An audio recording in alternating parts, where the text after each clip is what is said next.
আলো এই সন্ত্রাসীদের আস্তানা এই আমার ক্যাম্পাস হবে না এই সন্ত্রাসীদের আস্তানা এই শিক্ষাঙ্গন হবে না এই লড়াই লড়াই লড়াই চাই এই লড়াই করে বাঁচতে চাই এই সন্ত্রাসীরা যেখানে এই লড়াই হবে সেখানে ডেমোক্রেসি যেখানে ডেমোক্রেসি যেখানে ডেমোক্রেসি আস্তানা ভেঙে দাও গুড়িয়ে দাও গুড়িয়ে দাও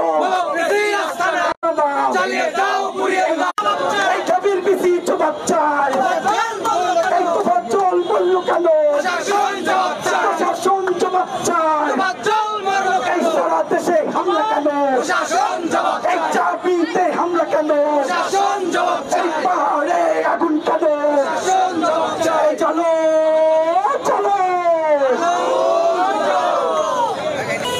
জাহাঙ্গীরনগর বিশ্ববিদ্যালয় এবং ঢাকা বিশ্ববিদ্যালয়ে দুটি হত্যাকাণ্ড সংঘটিত হলো। এমন সময় এই দুটি হত্যাকাণ্ড সংঘটিত হলো যখন আমরা এই দেশকে ফ্যাসিবাদী আওয়ামী শাসনের কবল থেকে গণঅভ্যুত্থানের মাধ্যমে মুক্ত করেছি। ঢাকা বিশ্ববিদ্যালয়ের ফজলুল হক হলে একজন নিরীহ মানসিক ভারসাম্যহীন লোককে পিটিয়ে মেরে হলো। কারা এই ঘটনাটা ঘটালো, কিভাবে ঘটালো? এই দিকে যদি আমরা দেখি এই ঘটনা কোনো বিচ্ছিন্ন কোনো ঘটনা না। গণঅভ্যুত্থানের পর থেকে আমরা দেখতে পেলাম প্রায় 1.5 মাসের একটা সরকার অতিবাহিত হলো, কিন্তু সারা দেশে একের পর এক ন্যাক্কারজনক ঘটনা ঘটতেই থাকলো। আমরা দেখতে পেলাম সারা দেশে সংখ্যালঘু মানুষের উপর নির্যাতন হলো, মন্দির ভাঙা হলো, কিন্তু সেখানেই থামলো না। আমরা এরপর দেখতে পেলাম মাজার ভাঙা হলো, একের পর এক মাজার ভাঙা হলো। কারণ কি? কারণ তারা মুসলমানদের মধ্যেও সংখ্যালঘু। সেখানে থেমে থাকলো না এই অবিচার নৈরাজ্য। আমরা এরপর দেখলাম যে সুন্নিদের ঈদে মিলাদুন নবীর জশ্নে জুলুস, সেখানে হামলা করা হলো।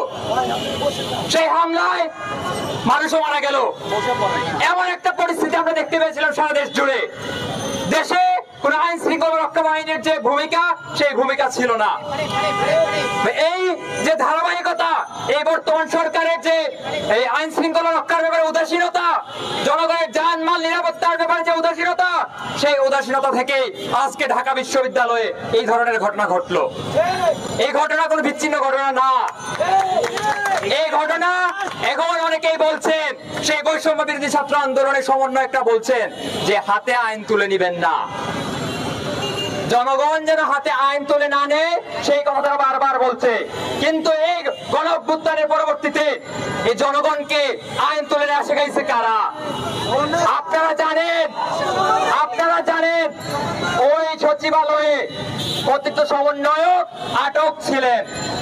এই কথা বলে ঢাকা বিশ্ববিদ্যালয় থেকে হাজার হাজার ছেলেপেলে নিয়ে গিয়ে ওই নিরীহ আনসারদেরকে হামলা করা হলো।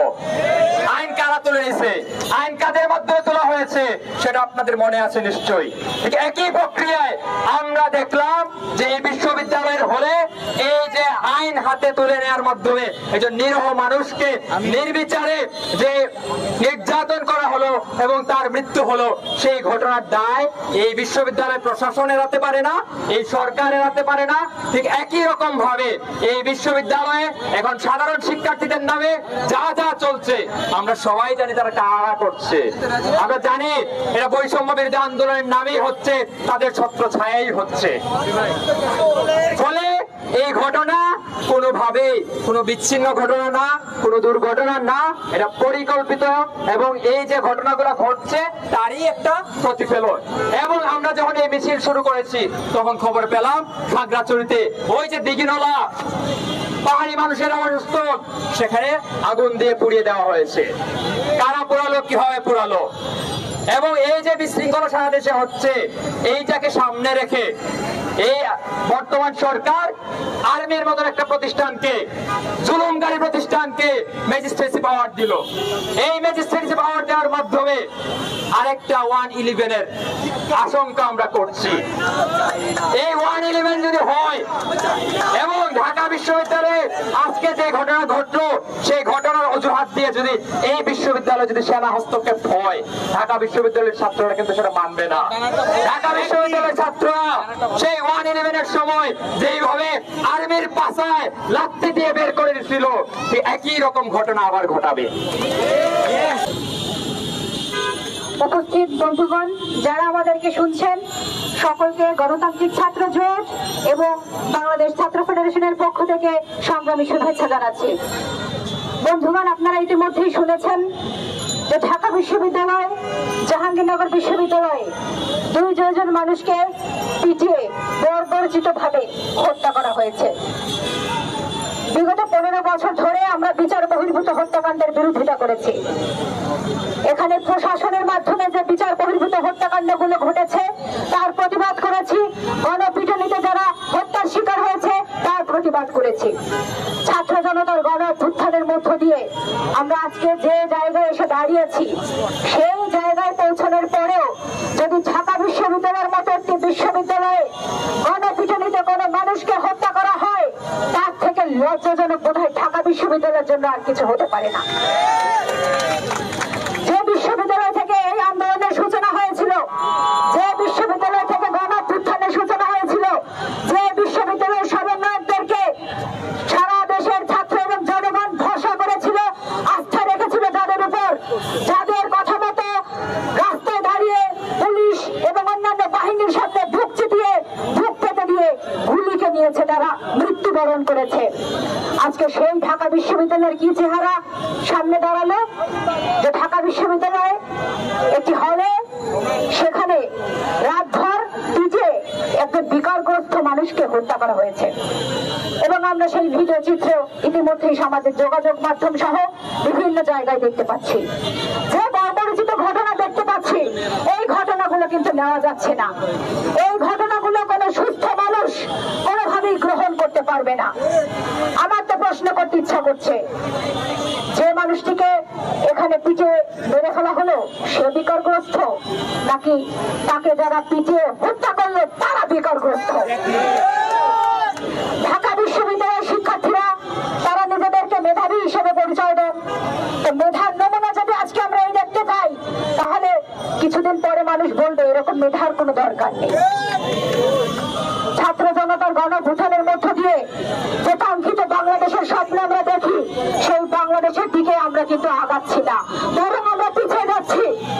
এই অন্তর্বর্তীকালীন সরকার ক্ষমতায় অধিষ্ঠিত হওয়ার পরে আইন শৃঙ্খলা রক্ষাকারীকে তারা পর্যাপ্তভাবে এখানে দিতে পারেনি, বিশৃঙ্খলা তৈরি হয়েছে। আমরা প্রথমত তাকে সময় দিয়েছিলাম যে মাতৃ ক্ষমতায় বসেছে, সুতরাং একটু সময় লাগবে, কিন্তু 1 মাস হয়ে যাচ্ছে, 1.5 মাস হয়ে যাচ্ছে, তারপরে আমরা দেখতে পেলাম যে পুলিশ প্রশাসনকে কাজে ফেরানোর মতো কোনো ব্যবস্থা তারা করতে পারেনি। তারা এখানে রদ বদল করছেন, ক্ষমতার রদ বদল করছেন, একজনকে সরিয়ে আরেকজনকে বসাচ্ছেন, খুবই ভালো কথা। কিন্তু ঘটনা হচ্ছে যে সেইখানে আমরা দেখতে পাই যে ডিসিদেরকে নিয়োগ দেওয়া হয়েছে, তার মধ্যে 57 জন হচ্ছে আগের যে আওয়ামী লীগ সরকারের আমলে তারা সুপারিশকৃত ছিলেন। তাহলে এই আওয়ামী লীগের আমলে যারা সুপারিশকৃত ছিলেন, সেই ডিসিরা বাংলাদেশের মানুষকে কি নিরাপত্তা দেবে? ফলে আমরা প্রশ্ন রাখতে চাই যে আজকে এই পরিস্থিতিতে সারা দেশে নিরাপত্তা যেরকম এই অন্তর্বর্তীকালীন সরকারকে দিতে হবে, ঠিক একই রকম ভাবে এই যে সারা দেশে মধ্যস্থিতির নামে যেগুলো হচ্ছে, যে অন্যায় অত্যাচার হচ্ছে, যে বিশৃঙ্খলা তৈরি হচ্ছে, মানুষের যে এই নিরাপত্তা অভাব রয়েছে, এই নিরাপত্তা অবিলম্বে হচ্ছে। আমরা এই ধরনের বর্বরচিত ঘটনা ঢাকা বিশ্ববিদ্যালয় শুধু নয়, কোন বিশ্ববিদ্যালয় দেখতে চাই না, এমনকি সারা বাংলাদেশের কোথাও দেখতে চাই না। এই ম্যান্ডেট এই ঢাকা বিশ্ববিদ্যালয়ের শিক্ষার্থীদেরকে কে দিল যে তারা যে মানুষকে পিটিয়ে মেরে ফেলতে পারে? এই ধরনের বর্বরচিত ঘটনার পুনরাবৃত্তি না হোক। এখানে বাংলাদেশের ছাত্র এবং জনতার গণ অভ্যুত্থানের মধ্য দিয়ে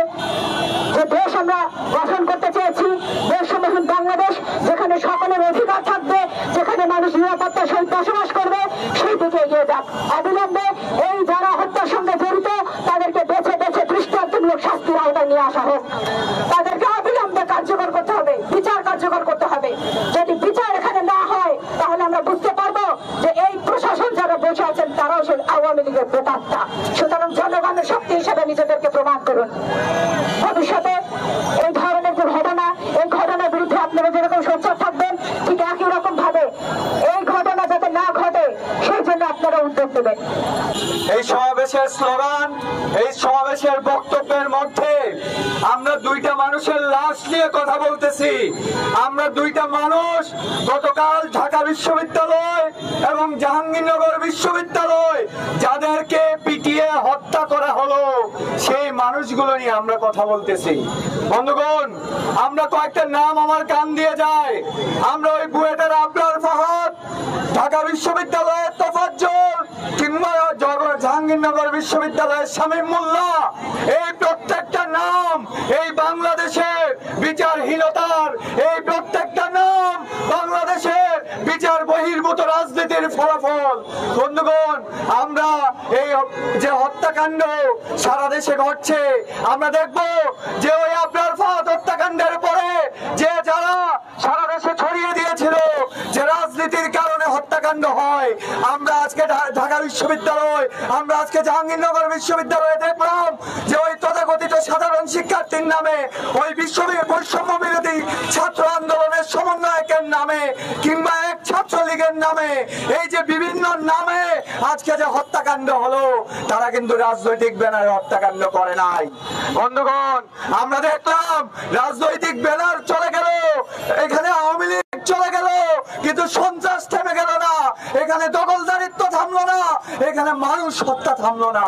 ফলে এই যে পশুর শাসন, এই যে একটা আক্রমণের শাসন, এই যে ক্ষমতার শাসন, সেই শাসনটা হলো আমাদের শত্রু। সেই শত্রুকে উপড়ে ফেলা দরকার। আমরা ভুল টার্গেট করার ব্যাপার নয়। বন্ধুগণ, আমরা আজকে যে তিনটা নামে কথা বলছি, আমরা দেখলাম ওই জাহাঙ্গীরনগর বিশ্ববিদ্যালয়ে যে সমন্বয়ক, সেই সমন্বয়কের উপস্থিতিতে এখানে গণপিটুনির ঘটনা ঘটলো। আমরা বলতে চাই, এই খুনিদের অবশ্যই বিচার করতে হবে। বন্ধুগণ, আজকে যে খুনিরা আমাদের সামনে ঘুরে বেড়ায়, যে খুনিরা তার খুনের সংস্কৃতি সারা বাংলাদেশে ছড়িয়ে দেয়, আমরা বলতে চাই এই খুনের সংস্কৃতি আজকে এই 19 তারিখে এসে নয়, এটা গত 5 তারিখের পর থেকে ওই বৈষম্য বিরোধী ছাত্র আন্দোলনের হাত ধরে সারা বাংলাদেশে এই খুনের সংস্কৃতি ছড়িয়েছে, এই মব জাস্টিসের সংস্কৃতি ছড়িয়েছে। যে কথাটা একটু আগে আমাদের বক্তা বললেন, যে ওই হাসনাত আব্দুল্লাহ যখন ফেসবুকে লাইভে এসে মব ট্রায়াল করে, যখন সাধারণ মানুষকে জড়ো করে আক্রমণ করে আনসারদের উপর, সেইখান থেকে এই হামলার জন্ম। ফলে আমরা এই খুনি, আমরা এই নিপীড়ক, আমরা এই মব জাস্টিসের যে হোতা, প্রত্যেকের বিচার চাই। আমরা বলতে চাই, যারা দালালি করে, যারা লবিং এর মধ্য দিয়ে এখানে বিসি ডক্টর হয়েছেন, আপনারা লবিং করে বেশি দিন পার পাবেন না, আপনারা ওই বৈষম্য বিরোধীর হাত ধরে বেশি দিন পার পাবেন না। আমার ভাই যদি খুন হয়, আমার ক্যাম্পাসে যদি একটা রক্ত ঝরে, আপনাদেরকে লাথি মেরে বের করে দিব। সংগ্রামী উপস্থিতি, কয়েকদিন আগে আপনারা নিশ্চয়ই সোশ্যাল মিডিয়ায় দেখেছেন, ঢাকা বিশ্ববিদ্যালয় কর্তৃপক্ষ একটি বিজ্ঞপ্তি দিয়েছে। সেই বিজ্ঞপ্তিতে তারা বলছে তারা নাকি বিশ্ববিদ্যালয়ের বিভিন্ন স্থানে মোবাইল কোর্ট বসাবে, তারা নাকি বহিরাগতদেরকে, যাদের কাছে বিশ্ববিদ্যালয়ের আইডি কার্ড থাকবে না, তাদেরকে বিশ্ববিদ্যালয় থেকে বের করে দিবে। সংগ্রামী বন্ধুগণ, আজকে যারা আমাদের কথা শুনছেন, আজকে যে রিক্সা চালক ভাইয়ের আইডিকে রিক্সা চালিয়ে যাচ্ছে, তারা কি বহিরাগত? তাদের হাতে কি বিশ্ববিদ্যালয়ের আইডি কার্ড আছে? তাদেরকে যদি বিশ্ববিদ্যালয়ের আইডি কার্ড নাই, তাদেরকে যদি বিশ্ববিদ্যালয়ে বহিরাগত বলে বের করে দেওয়া হয়, এই বিশ্ববিদ্যালয়ের শিক্ষক বলেন, মাস্টার বলেন, ছাত্র বলেন, সকলের কিন্তু একদিনে হালুয়া টাইট হয়ে যাবে। সংগ্রামী বন্ধুগণ, এই বিশ্ববিদ্যালয়ে প্রচুর মানুষ আছে যাদের সেবায় এই বিশ্ববিদ্যালয় চলছে। এই বিশ্ববিদ্যালয়ে প্রচুর এমন মানুষ আছে, এই ঢাকা বিশ্ববিদ্যালয়ের এই যে বহিরাগতর সংজ্ঞায়ন, বহিরাগত ট্যাগ দেওয়ার পরিণতি কিন্তু আমরা 2 দিনের মাথায় হাতে নাতে পেলাম।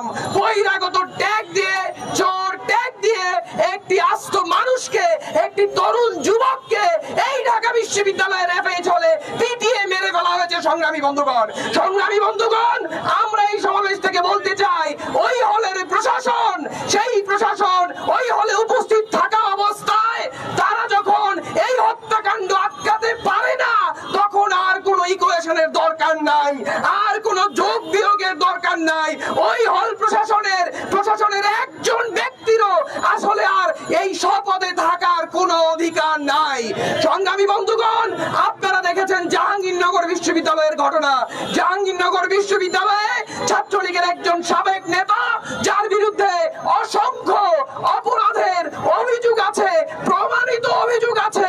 আমরা আগেও বলেছি, গত 15 বছরে বলেছি, গত 20 বছরে বলেছি, এখনো বলছি, এই বাংলাদেশ বৈষম্যহীন সেই দিন হবে যেদিন কেবল আমরা নিজের চাকরির কোটার বাইরে গিয়েও অপরাধীরও যে বিচার পাওয়ার অধিকার আছে সেই কথাটা যেদিন বলতে পারবো, সেই দিন আসলে বৈষম্য বিরোধী বাংলাদেশ হবে। সংগ্রামী বন্ধুগণ, সংগ্রামী বন্ধুগণ, জাহাঙ্গীরনগর বিশ্ববিদ্যালয়ে আমরা দেখলাম ওই ছাত্রলীগের সাবেক নেতাকে ওই বিশ্ববিদ্যালয়ের গেইটে একবার প্রহার করা হয়। সেই প্রহারে বৈষম্য বিরোধী ছাত্র আন্দোলনের একজন অন্যতম সমন্বয়ক নিজে লাঠি হাতে ওই ব্যক্তিকে পিটাচ্ছে।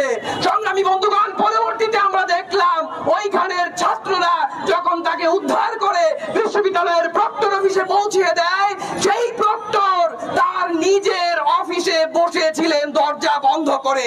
ঠিক পাশের কক্ষে তালা ভেঙে গিয়ে ওইখানে এই সমন্বয়করা, এই অন্যান্য রাজনৈতিক দলের যে নেতারা, তারা গিয়ে তাকে পিটিয়ে খুন করে ফেলে। সংগ্রামী বন্ধুগণ, সংগ্রামী বন্ধুগণ, জাহাঙ্গীরনগর বিশ্ববিদ্যালয়ের ওই প্রক্টর যে একটি মানুষের জীবন বিপন্ন হতে দেখে, তার পরিচয় যাই হোক, নিজের রুমে বসে থাকে, দরজা আটকিয়ে বসে থাকে, যাকে বাঁচানোর কোনো চেষ্টা করে না, এই রকম প্রক্টর এই বৈষম্য বিরোধী আন্দোলনের চেতনার অংশ না।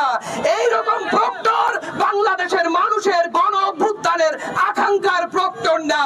কাজেই আমরা এই সমাবেশ থেকে দাবি জানাচ্ছি, ঢাকা বিশ্ববিদ্যালয়ের এফএইচ হলের হল প্রশাসন, জাহাঙ্গীরনগর বিশ্ববিদ্যালয়ের প্রক্টর সহ যাদের ঘাটতির ফলে এই ঘটনা ঘটেছে, তাদেরকে অবিলম্বে দায়িত্ব থেকে সরাতে হবে। আমরা দাবি জানাচ্ছি, সমন্বয়ক পরিচয়ে, অন্যান্য নানান পরিচয়ে যারা এই ধরনের নরপিশাচিক আচরণ করলেন, জলজন্ত মানুষদেরকে খুন করলেন, তাদেরকে বিচার করতে হবে, তাদেরকে পুলিশে সোপর্দ করতে হবে, তাদের সর্বোচ্চ শাস্তি নিশ্চিত করতে হবে। এই বৈষম্য বিরোধী ছাত্র আন্দোলন বারবার করে বলেছে, ক্যাম্পাসে নাকি ছাত্র রাজনীতির দরকার নাই, ছাত্র রাজনীতি না থাকলে নাকি গ্যাঞ্জাম হয়। এখন এই গত 2-3 দিনেই আমরা টের পেয়েছি, গত 20 বছর 25 বছর বাংলাদেশ সৃষ্টির আগে থেকে পর থেকে যারা ক্যাম্পাসে ধর্ম, বর্ণ, দল, মত নির্বিশেষে যে কোনো ব্যক্তি কোনো প্রতিহিংসার শিকার হলে, খুনের শিকার হলে যারা প্রতিবাদ করত, সেই বামপন্থী সংগঠনগুলা বিশ্ববিদ্যালয়ে না থাকলে সম্ভবত ওই বৈষম্য বিরোধীদের এইভাবে মানুষদেরকে পিটিয়ে মেরে ফেলা সহজ হয়। সংগ্রামী বন্ধুগণ, সংগ্রামী বন্ধুগণ, গণ অভ্যুত্থানের যে গণ আকাঙ্ক্ষার প্রতিফলন এই সরকারের ঘটানোর কথা, সেইটা তারা ঘটাতে পারছে না। আমরা 2 দিন আগে দেখলাম সেনাবাহিনীকে কি পাওয়ার দেওয়া হয়েছে, ম্যাজিস্ট্রেসি পাওয়ার দেওয়া হয়েছে। সেনাবাহিনীর সরকার এখন এই দেশে নাকি একটি গণ অভ্যুত্থানের পর জনগণের সরকার? এই প্রশ্নের উত্তর আমরা সকলেই জানি। সেনাবাহিনীকে এত ক্ষমতাধর করে ফেলার মানে কি? 7-8 সালে মঈনুদ্দিন আহমেদ, মঈনু আহমেদ কিংবা ফখরুল তারা সরাসরি বসেছিলেন চেয়ারে। এইবার কি কালো পর্দার আড়ালে কেউ বসে আছেন? কেউ কি পুতুল নাচ দেখাচ্ছেন বাংলাদেশের মানুষকে? এই ধরনের কোনো ঘটনা ঘটলে কারা দায়ী থাকবে? যারা বৈষম্য বিরোধী কথা বলে মুখে ক্যাম্পাসে ক্যাম্পাসে লাশ ফেলছে, ক্যাম্পাসে ক্যাম্পাসে থ্রেট দিয়ে বেড়াচ্ছে, যারা জনগণের ম্যান্ডেট নিয়ে, বাংলাদেশের মানুষের সমর্থন নিয়ে যারা গিয়ে উপদেষ্টা হয়েছেন, মন্ত্রী হয়েছেন, তাদের বিচারও কিন্তু একদিন এই বাংলাদেশে হবে। আমার বক্তব্য শেষ করার আগে একটি কথা স্পষ্টভাবে বলতে চাই, যারা এখানে আছেন, যারা এখানে রাস্তা দিয়ে যাচ্ছেন, তাদের যে কেউ যে কোনো রাজনৈতিক মতের অংশ হন না কেন, যে কোনো রাজনৈতিক দলের অংশ হন না কেন, আপনাদের কারো উপর কোন রকম ভায়োলেন্স হলে আমরা আজকে যেমন দাঁড়িয়েছি সেইভাবে দাঁড়াবো এবং এই বর্তমান সরকারের দায়িত্ব তা নিশ্চিত করা। সংগ্রামী বন্ধুগণ, বলা হচ্ছে যে আমাদের দ্বিতীয় স্বাধীনতা নাকি নিশ্চিত হয়েছে 71-এর পরে। স্বাধীনতা যদি এইখানে নিশ্চিত হয়, এই সমতলে নিশ্চিত হয়, তাহলে ক্যাম্পাসে ক্যাম্পাসে লাশ কেন? স্বাধীনতা যদি এইখানে নিশ্চিত হয়ে থাকে, পাহাড়ে স্বাধীনতা কোথায়? পাহাড়ে কেন সেটেলার বাঙালি বাঙালি দিনের পর দিন এই বাড়িঘর জ্বালিয়ে দিচ্ছে। সংগ্রামী বন্ধুগণ, সেনা শাসন প্রত্যাহার করতে হবে পাহাড় থেকে, বাংলাদেশের সমতলে, ঢাকা বিশ্ববিদ্যালয় থেকে, বাংলাদেশের বিভিন্ন অঞ্চল থেকে সেনাবাহিনীকে প্রত্যাহার করতে হবে। জনগণের সরকার জনগণের কথা বলবে, জনগণের গণ আকাঙ্ক্ষার প্রতিফলন ঘটাবে। এই দাবি আমরা আজকের সমাবেশ থেকে রাখছি। শহরে ক্যাম্পাসে যারা নোটিশ দেয়, যারা আর্মির হাতে ম্যাজিস্ট্রেসি পাওয়ার দেয়, যারা ওই দিকে নারায় আগুন জ্বালিয়ে দেয়, যারা মাজারে ভাঙচুর করে, যারা মন্দিরে হামলা করে, যারা নারীদের উপর আক্রমণ করে, সাম্প্রদায়িক জাতিগত ভাষাগত বিদ্বেষ তৈরি করে, এরা কারা? এটা তো গণঅভ্যুত্থানের আকাঙ্ক্ষার বাংলাদেশ না বন্ধুগণ। কিছুদিন আগে যখন আমরা 5 আগস্টের আগে যখন আমরা মিছিল করেছি, সেখানে কে বাঙালি, কে পাহাড়ি, কে আদিবাসী, কে হিন্দু, কে বাম, কে ডান, কে মুসলমান, কে হিন্দু, কে মাজারপন্থী, কে ইসলামপন্থী, কে ছিয়া, কে সুন্নি, সেটা ছিল না। তাহলে 5 তারিখের পর কারা বিভাজন তৈরি করছে? 5 তারিখের পর কারা ক্যাম্পাসগুলোকে বিরাজনীতিকরণের দিকে নিয়ে যাচ্ছে? এটা খুব সহজ কথা। শাসকরা, এখানকার শাসক গোষ্ঠী, তারা ভয় পায়। ফলে আজকে যখন ঢাকা বিশ্ববিদ্যালয়ের প্রক্টর, তার দায় নিতে হবে। আপনি দুপুরবেলা নোটিশ করলেন যে বহিরাগতদের মুক্ত করবেন, আর আপনার ছেলেরা যারা নো পলিটিক্স বলে হলগুলোতে আলাদা ধরনের পলিটিক্স, সাধারণের ছদ্মবেশে সন্ত্রাসী দখলদারিত্ব কায়েম করেছে, আপনি মুক্ত করার ঘোষণা দিলেন, আর তারা তাকে দুনিয়া থেকে অবমুক্ত করলো। কি দুঃখজনক ঘটনা! একটা বিকারগ্রস্ত একটা তরুণ, যার বাবা মা মারা গিয়েছে, ভাই বোন নেই, একটা মানসিক ভারসাম্যহীন মানুষকে এইভাবে ঘন্টার পর ঘন্টা পিটিয়ে এই ঢাকা বিশ্ববিদ্যালয়কে কলঙ্কিত করা হলো। এখানে তো আপনারা বললেন যে সন্ত্রাস দখলদারিত্ব নাকি রাজনীতির কারণে হয়। তাহলে আজকে ওই গতদিনও আমরা বলেছিলাম যে আপনারা রাজনীতি বন্ধ করে দিয়ে সন্ত্রাস দখলদারিত্ব বন্ধ করতে পারবেন না। সন্ত্রাস দখলদারিত্বের সাথে ক্ষমতা যুক্ত, সন্ত্রাস দখলদারিত্বের সাথে অবকাঠামো যুক্ত। তাহলে আজকে ক্ষমতাকে প্রশ্ন না করে, অবকাঠামোকে প্রশ্ন না করে, আজকে যে নৈরাজ্য তৈরি করছে তার বিরুদ্ধে কথা না বলে এর সমাধান হবে না। বন্ধুগণ, আমরা মনে করি প্রক্টরের ওই নোটিশ আর ফজলুল হক হলে যে হত্যাকাণ্ড, এটা একই সাথে যুক্ত। ঢাকা বিশ্ববিদ্যালয়ের প্রক্টরকে দায়িত্ব নিতে হবে, ঢাকা বিশ্ববিদ্যালয়ের ভাইস চ্যান্সেলরকে দায়িত্ব নিতে হবে। এটা আবু সাইদ মুগ্ধদের শহীদী আত্মদানের মধ্য দিয়ে, গণতান্ত্রিক আকাঙ্ক্ষার লড়াইয়ের মধ্য দিয়ে একটা বাংলাদেশ প্রতিষ্ঠিত হয়েছে, সব মানুষের বাংলাদেশ। তাহলে সেখানে এইভাবে যে খুন করা হলো, তার দায় এই ঢাকা বিশ্ববিদ্যালয়ের প্রক্টর, ঢাকা বিশ্ববিদ্যালয়ের ভাইস চ্যান্সেলর এড়াতে পারেন না। বন্ধুগণ, কি লজ্জাজনক কথা! ওই যে জাহাঙ্গীরনগর বিশ্ববিদ্যালয়ের প্রক্টর অফিস থেকে ওই শিক্ষার্থীকে, ওই সাবেক শিক্ষার্থীকে, তাদের বিশ্ববিদ্যালয়ের সাবেক শিক্ষার্থীকে পিটিয়ে মারা হয়েছে প্রক্টর অফিসে। ওখানে লেখা হয়েছে ওখানে শিক্ষার্থীদেরকে খুন করা হয়। শিক্ষার্থীদের নিরাপত্তা দেওয়ার কথা ছিল প্রক্টরের। এবং প্রক্টর কি বলেছে? প্রক্টর বলেছে যে তাকে নাকি স্বাভাবিকভাবে হেঁটে গাড়িতে উঠতে দেখেছে। নির্লজ্জ এদের ভাষা। এরা না উনি বলে যে তার মৃত্যু নাকি রহস্যজনক। পরিকল্পিত ভাবে ঠান্ডা মাথায় দুইটা তাজা প্রাণকে কালকে হত্যা করা হয়েছে। তার দায় এরা কোনোভাবে এড়াতে পারে না। এবং